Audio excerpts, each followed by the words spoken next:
तो आप लोग हेडिंग बनाओगे।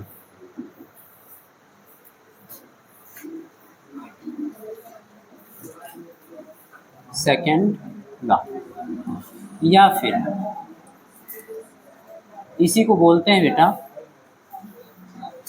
मेस, या फिर इसी को बोलते हैं लूप,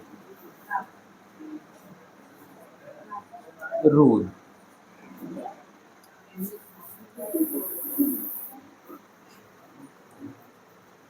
द्वितीय नियम,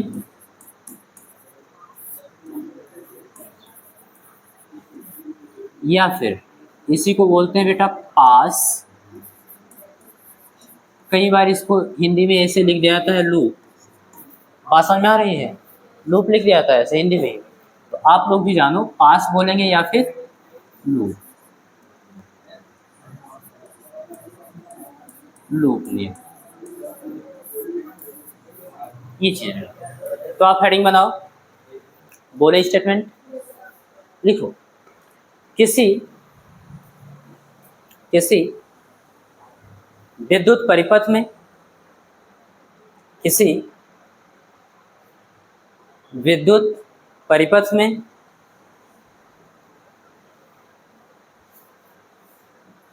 प्रत्येक, किसी विद्युत परिपथ में प्रत्येक बंद पास, प्रत्येक बंद पास, अभी समझा रहा हूं सबका मतलब है ना, प्रत्येक बंद पास के विभिन्न खंडों में, विभिन्न खंडों में बहने वाली धाराओं, विभिन्न खंडों में बहने वाली धाराओं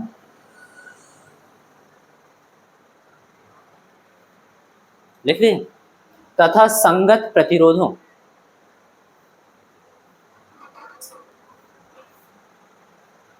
तथा संगत प्रतिरोधों के गुणनफल का,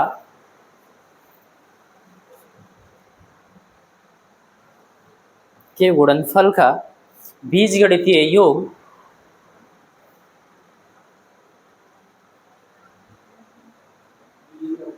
बीजगणितीय योग लिख ले, कामा करके आगे लिखना,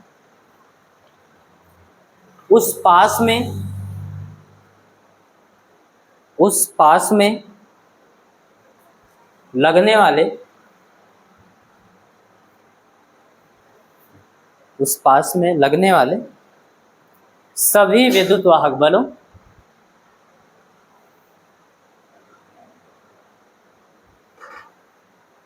सभी विद्युत वाहक बलों के बीजगणितीय योग, के बीजगणितीय योग के बराबर होता है।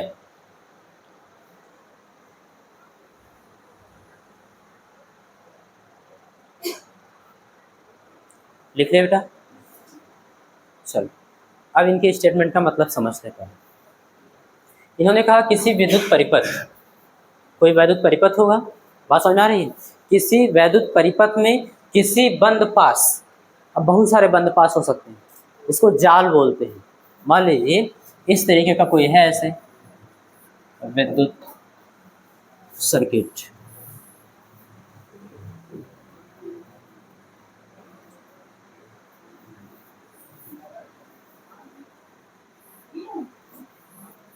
ऐसे मान लीजिए बहुत सारे ऐसे जाल बने हुए हैं, ठीक है। तो मैंने कहा, उन्होंने कहा है कि किसी विद्युत परिपथ में, मान लो इस सर्किट में चले आए, फिर उन्होंने कहा किसी बंद पास में, आप कोई एक बंद पास सेलेक्ट करो आप, जैसे ये मान लो ए बी सी और डी और ए, ये आपको दिख रहा है, ये एक बंद पास हो गया। बात समझ में आ रही है, इसकी बात हो रही है, यानी ऐसा बंद परिपथ जिसमें धारा प्रवाहित हो रहा है, कॉन्सेप्ट क्लियर है, उसकी, उसको हम लोग सेलेक्ट करेंगे। अब उन्होंने कहा उस पास में विभिन्न खंडों में, अब इस पास के आप विभिन्न खंड को देखिए, जैसे ए बी, एक खंड क्या हुआ आपका ए और बी, बात समझ में आई, या फिर सी और डी, ऐसे एक एक खंड हुआ ना। तो उन्होंने सीधा कहा कि किसी विद्युत परिपथ में प्रत्येक बंद पास के विभिन्न खंडों में बहने वाली धाराओं, यानी एक एक खंड में आप देखो कितनी धारा बह रही है। कॉन्सेप्ट क्लियर है? जैसे अगर इसमें मान लो आई धारा बह रही है तो यहाँ तक तो ठीक है, अब यहाँ आई तक, यहाँ तक ठीक है, आई यहाँ कुछ और धारा जाएगी, यहाँ कुछ और धारा, तो यहाँ मान लेना I2 धारा जाएगी और यहाँ पर आई धारा।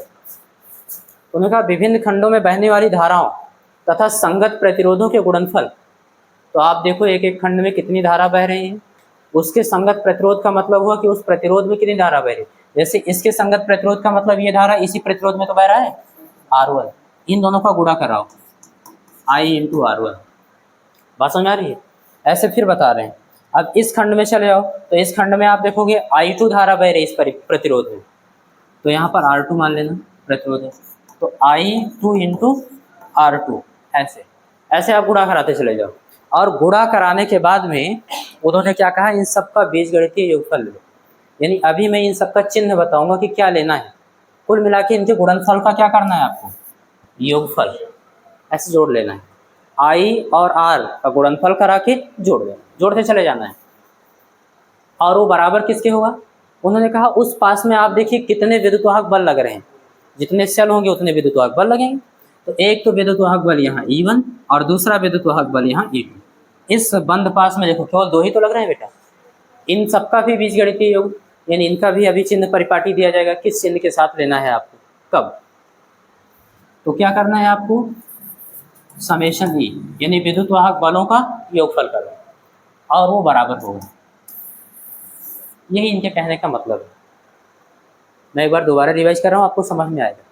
इन्होंने क्या कहा, किसी वैद्युत परिपथ में प्रत्येक बंद पास, कोई एक बंद पास नहीं कहा जितने भी बंद पास हैं कोई भी, चाहे ये बंद पास ले लीजिए, चाहे ये वाला बंद पास ले लीजिए, चाहे ये पूरा बड़ा वाला बंद पास ले लीजिए, बात समझ आ रही है, कोई भी एक बंद पास ले लीजिए, और उसके विभिन्न खंडों में बहने वाली धारा तथा उसके संगत प्रतिरोध, संगत प्रतिरोध का मतलब समझ में आ रहा है ना, वो धारा किस प्रतिरोध में प्रवाहित हो रही है, उन दोनों का गुणनफल कराइए।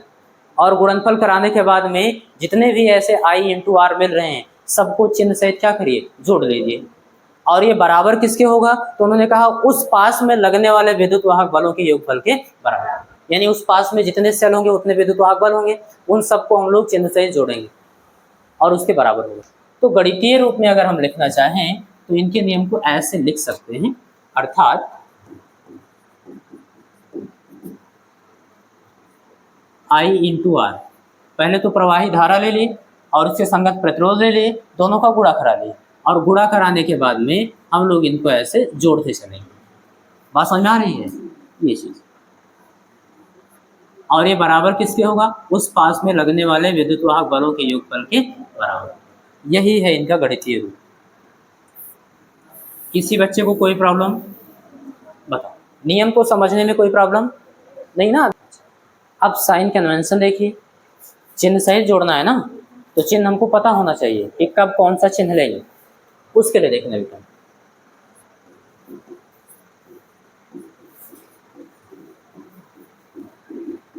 साइन कन्वेंशन मीन्स चिन्ह परिपाटी।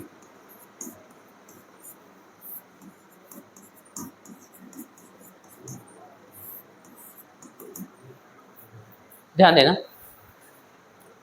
सबसे पहले 2 चीज़ों के लिए इन्होंने चिन्ह परिपाटी दिया, एक तो I × R के लिए दिया और एक विद्युतवाहक बल के लिए दिया। बात समझ में आ रही है? तो पहले I × R के लिए देख लेते हैं।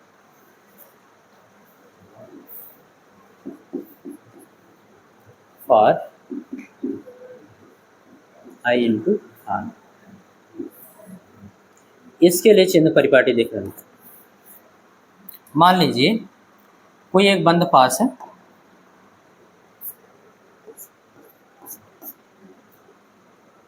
ये ठीक है। अब इन्होंने कहा कि आप जिस बंद पास को सिलेक्ट किए हो उसमें चलो, और कोई प्रतिबंध नहीं है कि कहाँ से चलना स्टार्ट करते, जहाँ से आपका मन करे वहीं से चलना स्टार्ट कर दो। बात समझ आ रही है? और ये भी कोई प्रतिबंध नहीं है कि आप दक्षिणावर्त यानी दाएं हाथ की ओर जा रहे हो कि वामावर्त बाएं हाथ की ओर जा रहे हो। बात समझ में आ रही है? क्लॉकवाइज और एंटी क्लॉकवाइज, इसमें कॉन्सेप्ट क्लियर? तो आप किसी भी ओर जा सकते हो, बस जहाँ से चलना स्टार्ट करो वहीं आकर रुको। बात समझ में आ रही है? और देखो कि धारा आपकी दिशा में है कि धारा आपकी विपरीत दिशा में। जैसे जब बंद पास में चलोगे तो आपको मिलेगा ना, इसमें देखना। चलो किसी को चलाते हैं, राजवीर को चला दें। हाँ, राजवीर स्मार्ट है, इसको चला देते हैं।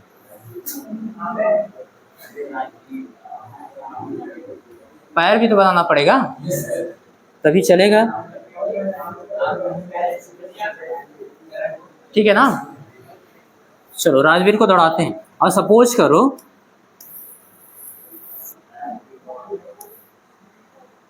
राजवीर जो है इधर की ओर जा रहे हैं,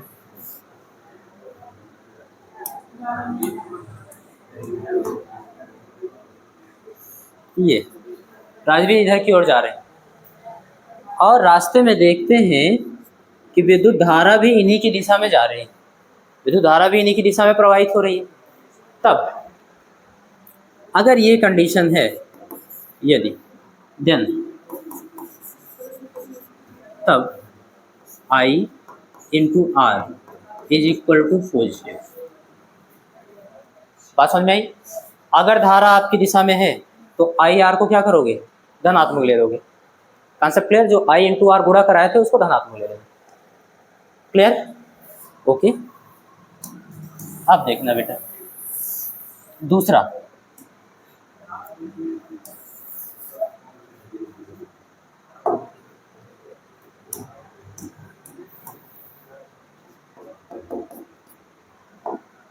ओके। अब आप सपोज करिएगा इस बार किसको चला दिया जाए, प्रशांत को। चलो भैया यादव को भी चला दे रहे हैं, उनके पास बाल वाल बहुत हैं।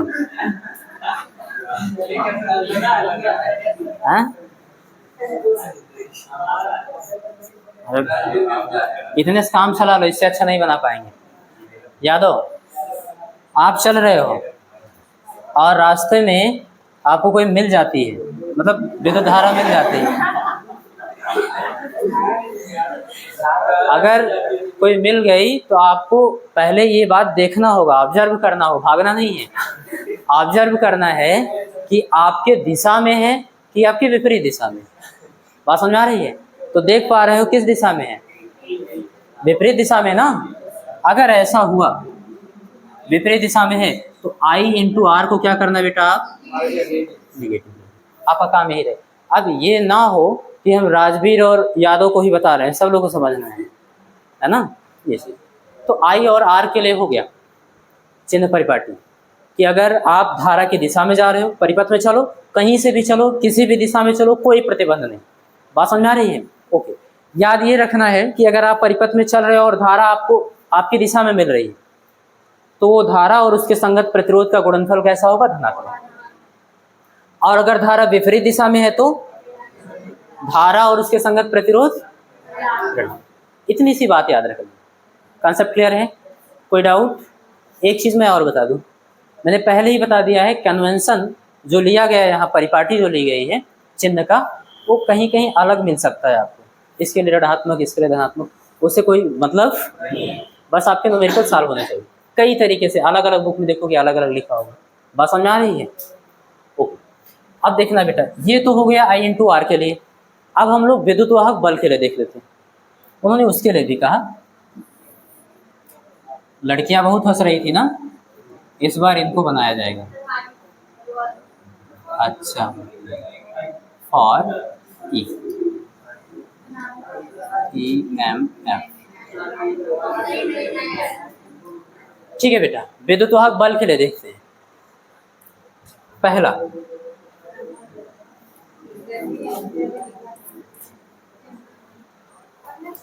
सपोज करो बेटा आप किसी सर्किट में जा रहे थे, किसी परिपथ में, किसी बंद पास में चल रहे और वहां आपको कोई सेल मिलता है,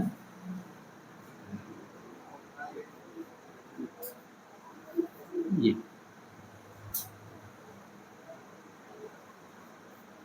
इस तरीके से। बात समझ में आ रही है?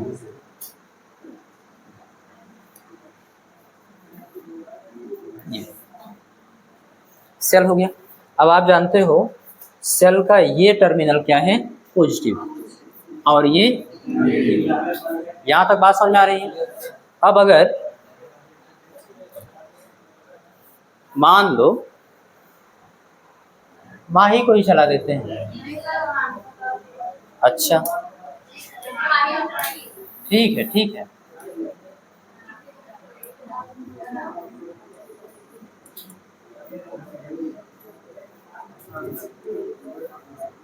इसके पैर जमीन पे नहीं पड़ रहे हैं?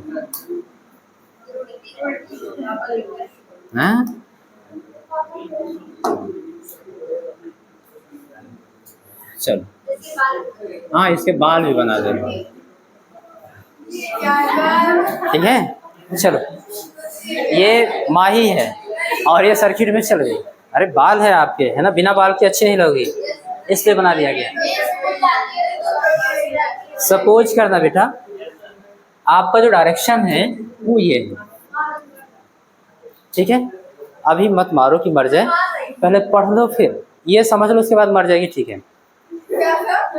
कोई बात नहीं बेटा, देखो आप इस परिपथ के खंड में चल रहे थे इस दिशा में, और आप देखते हो कि पॉजिटिव टर्मिनल से नेगेटिव टर्मिनल में प्रवेश करते हो सेल की। बात समझ में आ रही है? देन आपको याद रखने का तरीका भी बता रहा हूँ अभी कि कैसे याद रखोगे। अगर ये कंडीशन है बेटा, देन विद्युत वाहक बल जो ई होगा बेटा वो ऋणात्मक लोगे। कैसा लोगे? तरीका याद रखना। याद रखने की ट्रिक ये है कि आप सेल के अंदर गए और बाहर किस टर्मिनल से निकल रहे हो वही वाला साइन लेकर चले आना। तो किस टर्मिनल से निकल रहे हो? माइनस से निकल रहे हो ना, माइनस वाला साइन लेकर चले आना। Concept clear? यही याद रखना है बस, किधर से प्रवेश कर रहे हो उससे मतलब नहीं है, किस टर्मिनल से निकल रहे हो वही साइन उठा लाना, वही विद्युत वाहक बल का चिन्ह होगा। सेकंड वाला देखना बेटा, ये दी बिल्कुल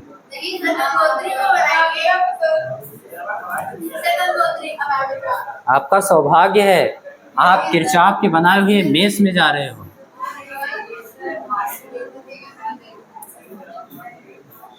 ठीक है बेटा, ध्यान देना, कोई बात नहीं बेटा।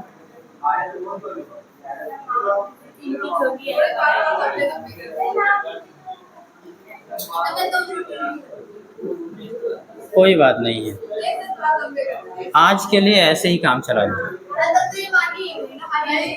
ध्यान देना बेटा, अब बातचीत मत करो, समझो इस बात को। आप कोई भी व्यक्ति है इसमें प्रवेश कर रहा है सर्किट में, बात समझ में आ रही है? अब आप देख पा रहे हो कि इस सेल के नेगेटिव टर्मिनल में प्रवेश कर रहा है, पॉजिटिव टर्मिनल से निकल रहा है, ऐसे तो बाहर निकलेगा। अगर ये कंडीशन है तो आप जानते हो साइन क्या होगा बेटा? बिल्कुल सही, जिस टर्मिनल से आप बाहर निकल रहे हो हाँ वही उठा लाना है। विद्युत वाहक बल धनात्मक। एक बेटा हम लोग एक्सप्लेनेशन के लिए एक सर्किट लेते हैं। सपोज करिए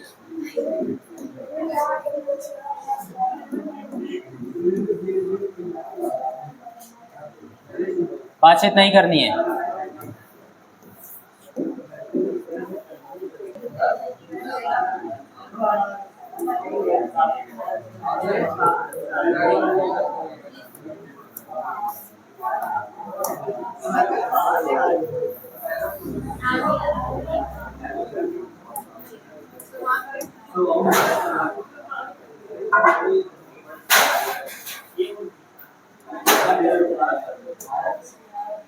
कौन है?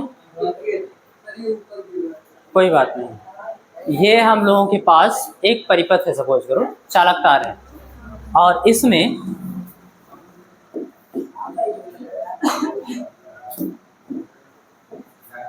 हम लोग यहाँ पर एक रेजिस्टेंस जोड़ दे रहे हैं,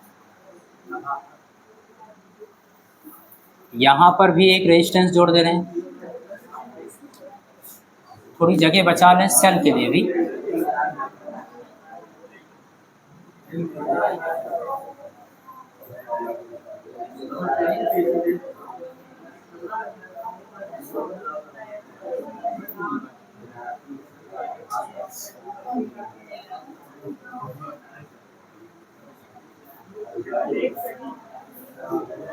बातचीत नहीं करना है।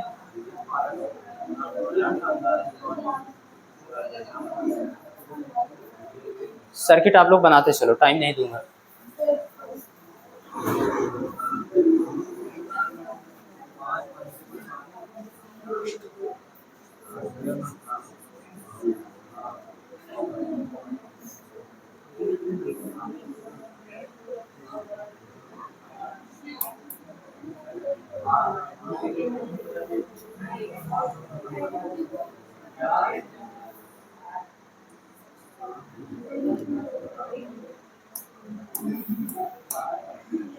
सपोज करेंगे इसका जो रेजिस्टेंस है बेटा R1 है, इसका R2 है और इसका R3 है। इसका विद्युत वाहक बल E1 है, इसका विद्युत वाहक बल E2 है। ठीक है, ये निगेटिव टर्मिनल है, ये पॉजिटिव, ये निगेटिव है और ये पॉजिटिव, इस तरीके से। अब ध्यान दो, लिखना बंद करो आप लोग।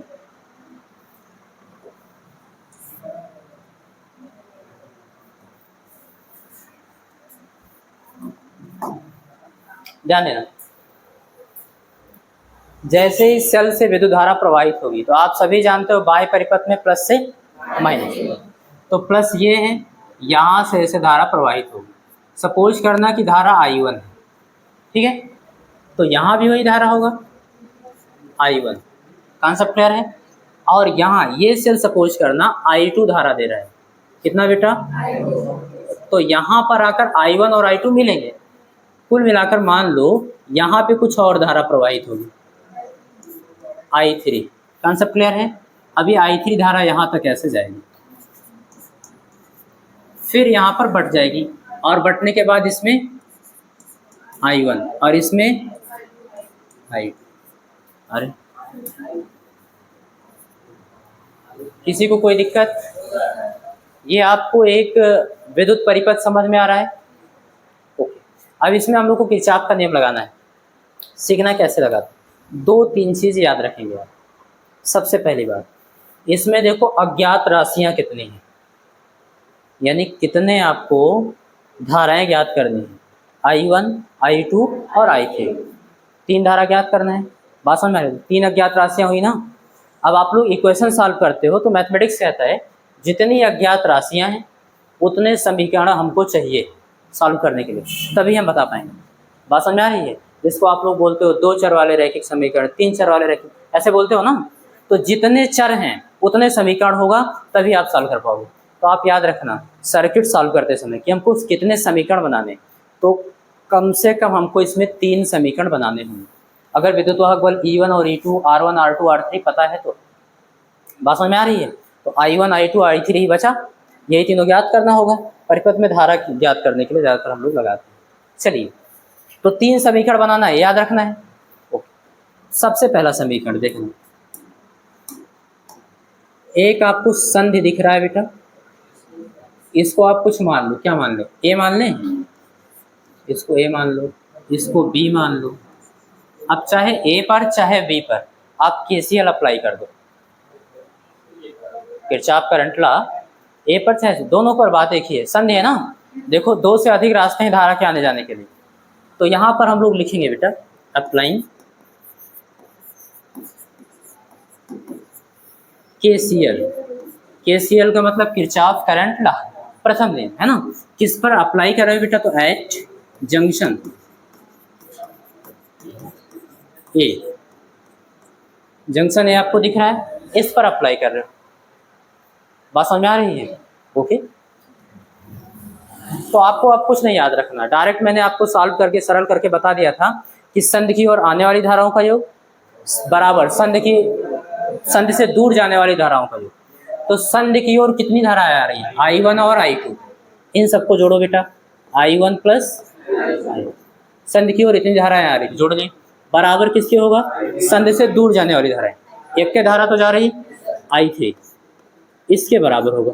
इसको इक्वेशन नंबर 1 बनाएंगे, एक समीकरण बन गया। Concept clear? अब हम लोग KVL लगाते हैं। KVL आप किसी मेष में लगाओगे। KVL का मतलब किरचॉफ वोल्टेज लॉ, जो द्वितीय नियम है उसको किरचॉफ वोल्टेज लॉ बोलते हैं। क्योंकि आप मैथमेटिकली देखिए क्या है ये, विद्युत वाहक बल एक प्रकार का विभवांतर ही तो। अच्छा, I इंटू आर, बी बराबर आई आर से, एक प्रकार का विभवांतर ही तो। बात समझ में आ रही है? अरे ये ऊर्जा संरक्षण को व्यक्त कर रहा है। सेल द्वारा दी गई ऊर्जा बराबर परिपथ में नष्ट ऊर्जा, बात समझ में, किसी भी रूप में नष्ट हुई हो, ये दी गई ऊर्जा बराबर ली गई ऊर्जा, तो ऊर्जा संरक्षण के नियम को व्यक्त करता है ना। और वो प्रथम नियम आवेश संरक्षण, अभी ये सब लिखवाऊंगा बढ़िया से। तो इसीलिए इसको केवीएल बोलते हैं बेटा। तो केवीएल किसी मेष में आप लगाते हो। उन्होंने साफ साफ अपने स्टेटमेंट में कहा है किसी वैद्युत परिपथ में प्रत्येक बंद पास, जितने भी बंद पास हैं प्रत्येक बंद पास में अलग अलग आपको लगाना है। यानी एक बंद पास ये दिख रहा है आपको, इसमें लगा सकते हो, एक ये दिख रहा है इसमें लगा सकते हो, या बीच वाले को इग्नोर करके पूरे बड़े वाले में लगा सकते हो। कुल मिला के एक बंद होना चाहिए बस, कोई भी एक बंद पास आप सेलेक्ट कर सकते हो, उसमें लगा सकते हो। और कैसे लगाना है? उस बंद पास के विभिन्न खंडों में बहने वाली धारा और उसके संगत प्रतिरोध का गुणनफल निकालो। जितने भी प्रतिरोध लगे हैं और उसमें जो धाराएं बह रही हैं उन सबका गुणा करा के और चिन्ह सहित जोड़ो। चिन्ह क्या रहेगा? हम इस परिपथ में चलेंगे, इस बंद पास में क्या करेंगे? चलेंगे। और किधर से भी चलो कोई फर्क नहीं, चाहे इधर से चलना स्टार्ट करो चाहे इधर से चलना स्टार्ट करो, कहाँ से चलते हो कोई फर्क नहीं पड़ता, किस दिशा में चलते हो ये भी फर्क नहीं पड़ता। बात समझ में आ रही है? ये चीज लेकिन चलते समय देखना है कि कौन सी धारा हमारी दिशा में, हमारी दिशा में है तो I इंटू आर धनात्मक, विपरीत दिशा में है तो I इंटू आर, याद रखना। और विद्युत वाहक बल का तो बहुत आसान है, जिस टर्मिनल से बाहर निकलेंगे वही साइन ले लें, ठीक है ना। अप्लाई करें तो कोई एक मेष सेलेक्ट करो, हम सेलेक्ट कर ले रहे हैं इसको।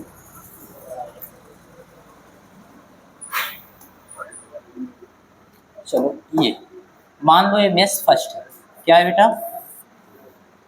ऐसे बना दिए, और इसको बना दिए मेष सेकंड। अब पता रहेगा फर्स्ट कौन है सेकंड कौन, क्लियर है? अब किस दिशा में चल रहे हो आपको दिखाना होगा, तभी तो चेक करने वाला समझ पाएगा किस दिशा में चल रहे हो। तो हम लोग एंटी क्लॉकवाइज चलें कि क्लॉकवाइज चलें? जिधर भी चलो।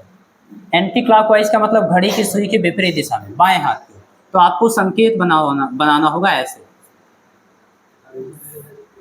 बात समझ में आ रही है? ऐसे चल रहा है।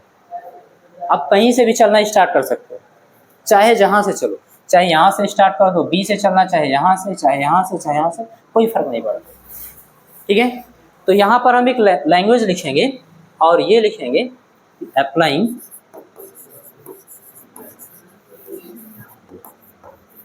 केवीएल। केवीएल का मतलब द्वितीय नियम इन मेष फर्स्ट। प्रथम पास, जो आपको प्रथम लूप या प्रथम पास दिख रहा है उसमें हम किरचॉफ का द्वितीय नियम लगा रहे हैं, वोल्टेज संबंधी नियम लगा रहे हैं, ठीक है। तो कहाँ से चलें? चलो बी से स्टार्ट करते हैं चलना, ठीक है बेटा। बी से चल रहे हैं, बी से चले I1 मिला, और I1 आपकी दिशा में विपरीत दिशा में, किस दिशा में? ऐसे ही तो चल रहे हैं, तो आप ही की दिशा में तो है।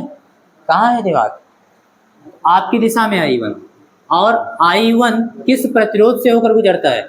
R1 से, यानी I1 के संगत प्रतिरोध क्या हुआ? तो इन दोनों का गुणनफल कराओ बेटा। क्या लिखेंगे?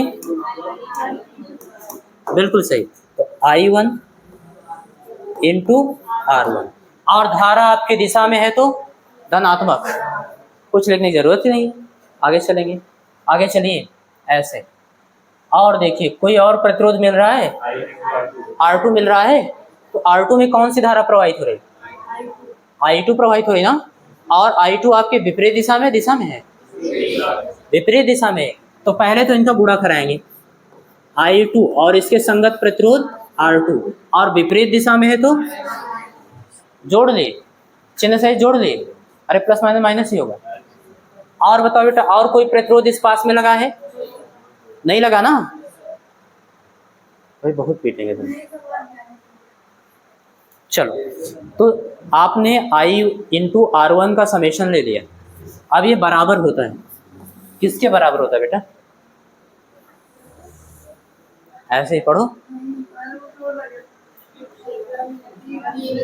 इस पास में जितने भी विद्युत वाहक बल लग रहे हैं बेटा, उन सब का चिन्ह सहित योगफल ले लो।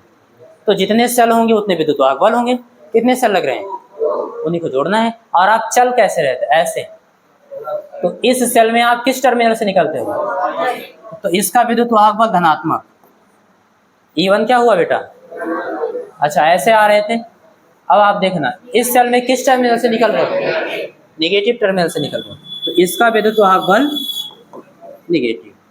जोड़ देंगे, जैसे E1 लिखेंगे और जोड़ेंगे -E2 को, तो माइनस प्लस माइनस ही आएगा। बात समझ में आ रही है। ये बेटा ये आपका हो गया दूसरा समीकरण। दो समीकरण बन गए। बात समझ में आ रही है। अब हम लोग दूसरे में इसमें अप्लाई कर दें, लिखेंगे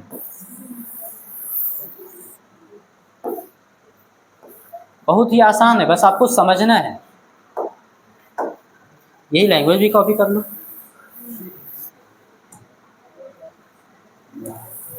चलो ध्यान देना बेटा। ओके, अप्लाइंग केवीएल इन मेष सेकंड। मेष सेकंड आपको दिख रहा है, इसमें अप्लाई करेंगे। अप्लाई करेंगे तो डायरेक्शन बता दो किधर की ओर चलना है ना। चलो एंटी क्लॉकवाइज, ये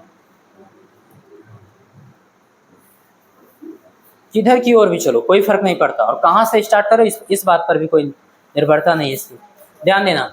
अब मान लो आप यहाँ से चल रहे हो, बी से चलना स्टार्ट करते हो, सब कुछ हो रहा था, तो बी से चलोगे, धारा कौन सा मिला, I2, और इसके संगत प्रतिरोध, यानी संगत प्रतिरोध का मतलब ये धारा उसमें बह रही, तो इन दोनों का गुणनफल कराओ, I2 × R2, I2 × यहाँ तक बात समझ में आई। बताना बेटा, जब आप चल रहे थे इसमें ऐसे, तो धारा आपकी दिशा में थी विपरीत दिशा में, धारा आपकी दिशा में बह रही कि विपरीत दिशा में, दिशा में ना, दिशा में बह रही है, तो I × R धनात्मक। बात समझ में आ गई। आगे चलते हैं यहाँ तक, फिर यहाँ एक प्रतिरोध मिल रहा है R3, और इसमें कौन सी धारा प्रवाहित हो रही, I3 बह रही ना, इन दोनों का गुणनफल कराओ, तो I3 × R3। और देखना बेटा, जब आप आ रहे हो तो धारा आपकी दिशा में है विपरीत दिशा में, दिशा में है तो धनात्मक होगा ऋणात्मक, धनात्मक, बराबर। अब इस पास में जितने विद्युत वाहक बल लग रहे हैं उन सबको जोड़ दो। तो इस पास में कितने सेल लगे हैं, एक के सेल है, तो एक के विद्युत वाहक बल आरोपित होगा। बात समझ में आ रही है। तो उसकी दिशा देखना बेटा, आप निगेटिव में जाते, पॉजिटिव से निकलते हो कुल मिला के, तो धनात्मक ले लोगे, E2 धनात्मक। ये हो गया इक्वेशन नंबर 3। ऐसे ही आपको इक्वेशन बनाने होंगे। बात समझ में आ रही है। तो ये मैंने आपको सिखा दिया, और इक्वेशन सॉल्व करना तो सबको आता है, चाहे प्रतिस्थापन विधि से करो, चाहे विलोपन विधि से करो, चाहे बजर गुणनफल विधि से, जैसे आपको समझ में आ रहा है। कुल मिला के सरल करिए, I1, I2 और I3 की वैल्यू प्राप्त करिए। 3 अज्ञात राशियां हैं, 3 समीकरण। कंसेप्ट क्लियर हुआ। तो किरचॉफ के द्वितीय नियम से किसी बच्चे को कोई दिक्कत, अगर अभी कोई डाउट हो तो तुरंत पूछो। अब इसमें से कुछ इंपॉर्टेंट चीज़ हम लोग लिख लेते हैं जो बहुविकल्पे में पूछे जाते हैं। जैसे यहाँ पर लिखेंगे, यह नियम, बिल्कुल सही, यह नियम ऊर्जा संरक्षण को व्यक्त करता है, यह ऊर्जा संरक्षण पर आधारित है। अच्छा बेटा, ये कैसे मैंने लिख दिया, यह नियम ऊर्जा संरक्षण पर कैसे आधारित है। जैसे वहां पर आवेश तो हमको समझ में आया था कि आवेश का कहीं संचय तो होगा नहीं, बात समझ में आ रही है। तो जितना आवेश प्रवाहित होगा मतलब संधि की ओर आएगा उतना बाहर निकल जाएगा, न संधि द्वारा स्टोर किया जाएगा न हटाया जाएगा। तो इसलिए आवेश संरक्षण को प्रथम नियम व्यक्त करता था। तो द्वितीय नियम भी समझिए, रटने की जरूरत नहीं है कि ऊर्जा संरक्षण को कैसे व्यक्त करता है। तो आप सभी जानते हो बेटा, ये होता है समेशन I × R बराबर समेशन E। इसी के बराबर तो होता है। E को परिभाषित कैसे करते हो, एकांक आवेश को सेल सहित पूरे परिपथ में सेल द्वारा प्रवाहित कराने में सेल द्वारा दी गई ऊर्जा, यही तो बोलते हो, या सेल द्वारा किया गया कार्य, वही तो होता है विद्युत वाहक बल। यानी ये सेल द्वारा दी गई ऊर्जा है। और I × R उस विशेष खंड के बीच में टर्मिनल विभवांतर है, उसको कैसे परिभाषित करते थे, दो बिंदुओं के बीच, बात समझ में आ रही है, जो वैद्युत क्षेत्र में स्थित होंगे। ठीक है, किसी एकांक आवेश को एक बिंदु से दूसरे बिंदु तक ले जाने में किया गया कार्य। बात समझ में आ रही है? या सेल द्वारा जो दी गई ऊर्जा है उसी का उष्मा के रूप में उत्पन्न होना, यानी क्षय कह सकते हो, किसी भी रूप में क्षय होना। तो दी गई ऊर्जा बराबर ली गई ऊर्जा, जितना भी ऊर्जा दी जा रही है जोड़ लो, जितनी भी ऊर्जा नष्ट हो रही है उसको जोड़ लो, तो दोनों ही क्या है, बराबर है। तो ऊर्जा को तो ना तो उत्पन्न किया सकता है ना ही नष्ट किया सकता है, इसी को तो व्यक्त कर रहा है, बराबर होगी। इसलिए यहाँ पर लिखा गया यह नियम ऊर्जा संरक्षण पर आधारित है। कोई डाउट नहीं ना? दूसरा देखिए बेटा, इसे किरचॉफ का वोल्टता नियम भी कहते हैं।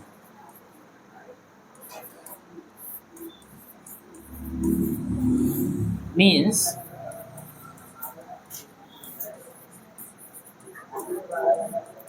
किरचॉफ्स वोल्टेज लॉ भी कहते हैं। बात समझ में आई? इसे किरचॉफ वोल्टेज लॉ भी कहते हैं, लेकिन संक्षिप्त में इसे KVL बोलेंगे, है ना, जिसे संक्षिप्त में